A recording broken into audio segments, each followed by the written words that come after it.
1.5 rushing yards against the New Orleans Saints, more or less? I think he might get that in the first quarter. Listen, this is a guy that also had design runs. You saw last week with the scatterable draws and things like that. But he also is a guy that if you play cover one, he can get those draws, he can get those yardage by not design runs. So definitely, I'm going to give him over 36.5. He got young legs and got moves. Oh yeah, hit it.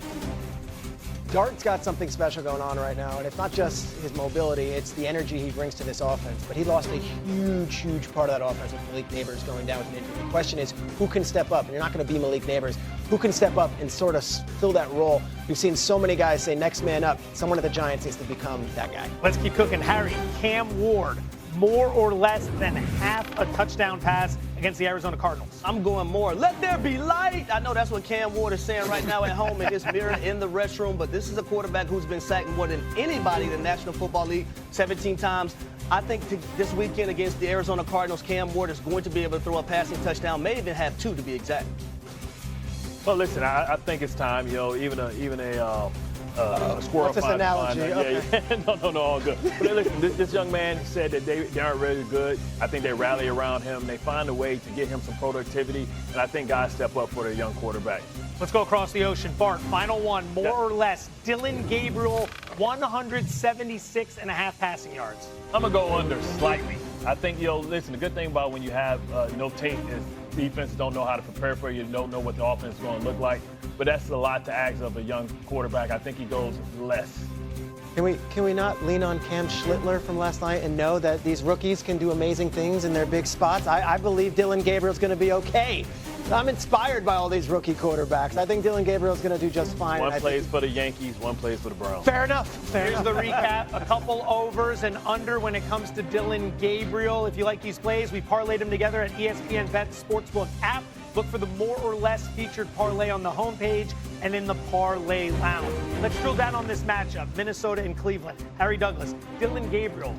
You see him being able to hold on to the job throughout the duration of the season? I do. Number one, I love the simple fact that the Cleveland Browns made this change. They looked over at the New York Giants and said, man, that young quarterback Jackson Dart brings a different energy, a different aura to this organization. Let us make a quarterback change. But Dillon Gabriel, he throws with anticipation. He understands the offense, has a great grasp of what Kevin Stefanski wants to do. And at the same time, this young man played 6 years of collegiate football. He understands the game at a high level. He's very cerebral. I believe in Dillon Gabriel that he's going to be able to get it done for the Cleveland Browns this weekend across the pond. Bart, agree or disagree? I think he'll fare himself well. They're going to lean on this great defense. When you got a defense like that, you don't have to try and win the game by scoring a lot of points. You let other teams lose it. And I think when you think about all the injuries that the offensive line for the Minnesota Vikings have, Myles Garrett's going to eat. Listen, the Cleveland Browns have one of those throwback defenses that can turn your water off. And I think, they eat a lot this week. I think they lean on the run game, and this young guy gives them a lot of spark. We're going to see what happens when Minnesota sits over there for 2 weeks, how those effects. Are they going to be the fresher team, more acclimated to the time, or is Cleveland going to come over there juiced up? Peter, what are you hoping to see from Dillon Gabriel? Well, it's a big ask because Bart's right. The Vikings were out there for the Ireland game. They stayed out there all week. They're acclimated to the European time zone. They're ready to go. And Dillon Gabriel becomes the first rookie quarterback in NFL history to make his first start overseas. This is not ideal. They're dropping him in an unnatural place where he's not going to be comfortable. That said, what you don't know, you don't know. Maybe it's the best thing possible. Just throw him into the mix. Let's go. I've spoken to Brown sources. Here's what they will say. This guy is mobile. He can move. That was something that wasn't really there with Flacco. And if Flacco's the 41-year-old veteran quarterback, what you're asking Flacco to do is limit the turnovers. Don't kill us. Flacco threw 3 picks last week. So at this point, let's give Dillon Gabriel a shot. To Harry's point, 64 collegiate starts. He's seen it at all different levels. He's seen it at multiple schools. This is the kind of guy that might be ready for this ask because it is a big, tall mountain with all the things going up against him. So let me say this really quick. One of the things that I love about Dillon Gabriel, that's one of his strengths, he doesn't hold on to the football. He gets the football out quick. His offense, when he was at Oklahoma, when he was at Oregon, was all predicated on getting the ball out quickly, timing routes, and being precision in the pass game. And I love the location of his passes that gives his receivers and tight ends opportunity for yards after the catch, too. I think the Browns plus 3.5 is a player. There's 2 things you want to focus on. Number one, Joe Flacco. Can it get any worse? The turnover-worthy plays on a consistent basis. And what Kevin Stefanski wants to do is run the football. This Minnesota defense ranks bottom 10 in defensive run success rate. If you're able to run the ball and then lean on the defense, you can keep this within 3.5. You've seen the total plummeting in this game. Bookmakers telling you it should be lower scoring. The message for Gabriel should be don't kill us. Don't kill us. And I don't think he will. And did the shoe fall off of Carson Wentz's foot yesterday when you talk about the 2 interceptions and 6 sacks? Is he going to start seeing ghosts again and turn back to who he used to be before we saw him this year? Oh, that Minnesota offensive line is banged up. He's going to be under duress, betting on an interception as well. This team is too talented for them not to figure out another way to win, even with Cooper Rush at the quarterback position.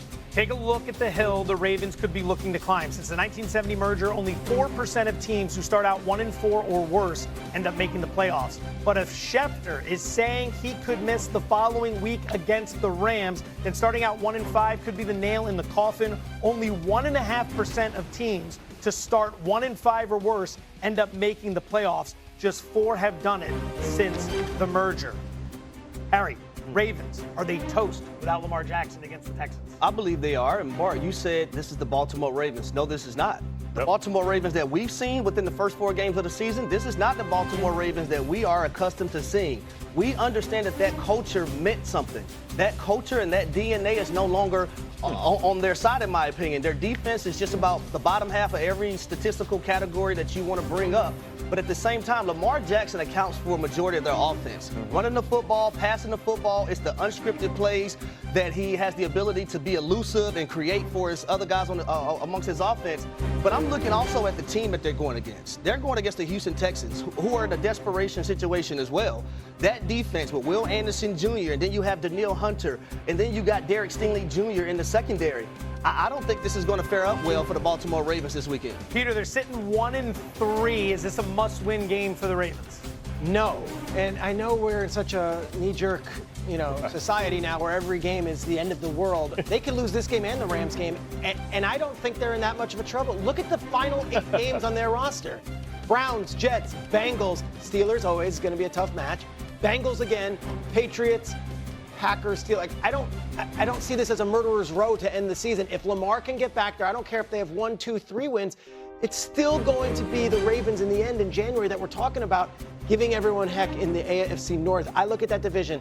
The Browns aren't going to be winning that division. The Bengals aren't going to be winning that division as is right now. It's going to be them and the Steelers, and I don't know, are the Steelers running away with this thing? I'm not so sure about that. Brand and culture always matter, right? And the Ravens just need to remember who they are. You said something very important. You said that Lamar accounts for, 70% of their offense. That's the problem right now. Because when you look at it, they have one of the best running backs in the game. He only has 8 carries this season, right? He had 8 carries in the last game. He only has 49 carries this season, right? You talk about Lamar Jackson has 21. Listen, this is a team with a great pair of running backs. This is a team with a great pair of tight ends, maybe the best in the league paired together. 2 of the best receivers. Lean on them. And maybe it may take Cooper Rush being a quarterback to show them that they can win in a different way. You know how to protect that bad defense? Is by running the football and limiting the possessions. And the Ravens have all the personnel and everything they need to win ugly traditionally. See, Lamar is so exceptional in what he does. You lean on that and you ask him to do everything when he don't have to. So I just feel like Todd Monken has to be better because